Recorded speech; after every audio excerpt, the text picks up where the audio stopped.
Hello guys, Andrew here. Welcome back to Drew Tutorial. And in this video, I'm going to show you how to rename status on ClickUp. So all you have to do, guys, if you want to rename the status on your space in ClickUp is simply click your profile on the upper right hand side and go to the settings. And from here, click on spaces on the left. You will find the different statuses for those different spaces. So you just need to click on that.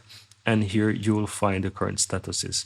So you can click the three dots beside any status, and here you will find the option to rename. So you can basically click on that and you will just be able to change the name. So whatever it is that you want. So instead of in progress, you can just simply go ahead and change it to, let's say, ongoing or something like that. So I'm going to just say ongoing, for example.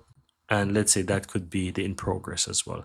And that's pretty much it. Once you're done, just simply click on save, and that's going to basically add that in. But that's all there is to it. You can always go ahead and even change colors if you want to.